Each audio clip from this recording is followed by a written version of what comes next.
So we know we're supposed to live in a way that is according to sound doctrine, and we know that means godly living. But how does that proclaim the good news of the grace of God? Stay tuned to From the Desk and find out.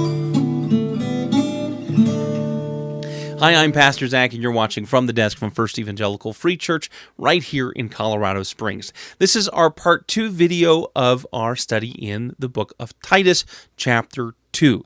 Last week, Pastor Rob gave an excellent sermon on what it means to be living in light of the grace of God, that there is a present tense and a future tense, all of those things, because as we're living according to the gospel, we are actually proclaiming the good news of the grace of God. And as we talked about in our last video, when we're living according to the good news of the gospel, when we're living according to sound doctrine, we are having a testimony.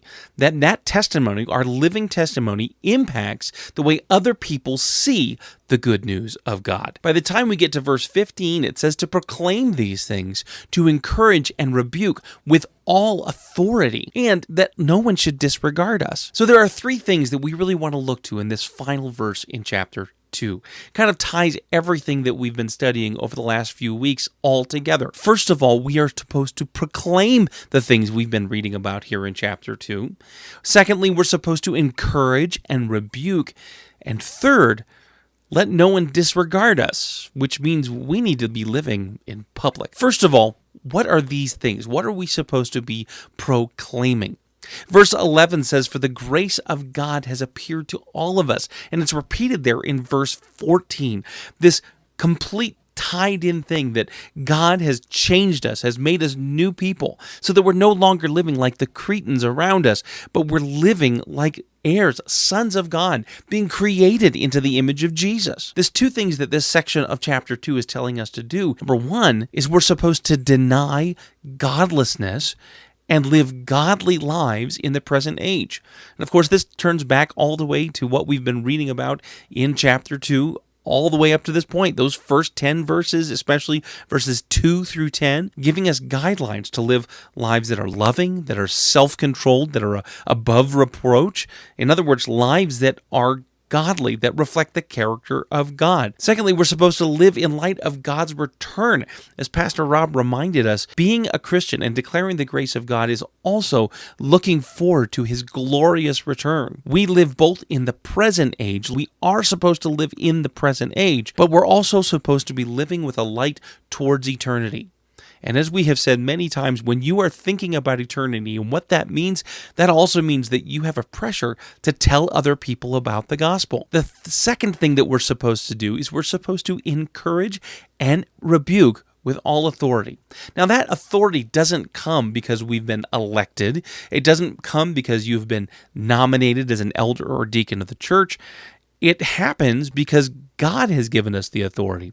The authority that we use to encourage and rebuke is God's own authority. It's Jesus' authority that He has said He has. In Acts 1:8, He says, all authority has been given to Jesus, and He has commanded us to do these things.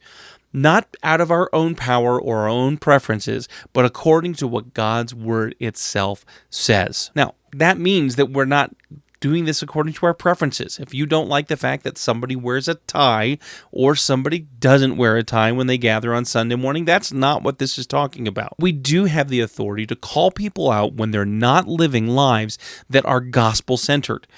That means that in a loving, careful way, following principles that are found in other places like Matthew 18, we are being very careful to call people back to righteousness. Even our rebukes are not there just to say, hey, we know you're doing something wrong, but are rather there to call them back into living lives that proclaim the good news of the gospel, that are living lives according to sound doctrine. And finally, we're supposed to live boldly. When it says that no one should be able to disregard us because of our faith, that means that they have to actually see the way we're living. Particularly right now in our culture, there is a tendency for people to say Christians are either too assertive about what we believe and what we hold as righteous, or not assertive enough.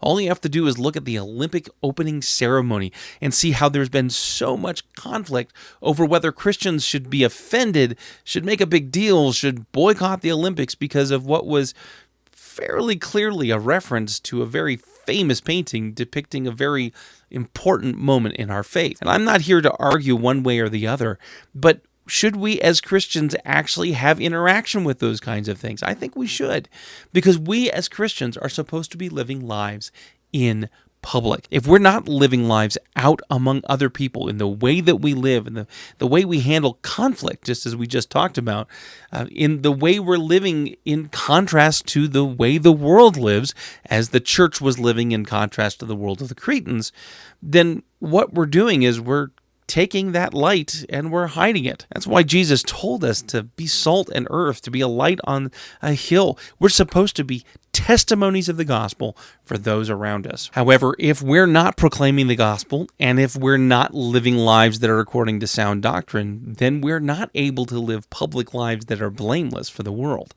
So perhaps maybe the first thing we need to do is make sure that we are, as always, checking ourselves with God in the community of the church. Our series that we're going through is called Titus, God's Church, God's Way.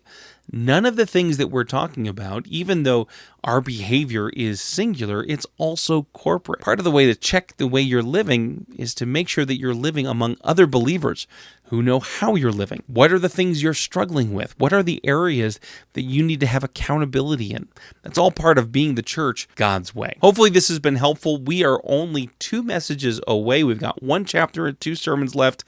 I'm looking forward to spending that time with you on Sunday. This Sunday, Pastor Bill is preaching on the majority of chapter 3.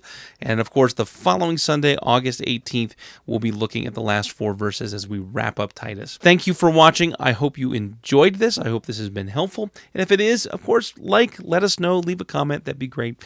And we'll see you next time right here on From the Desk.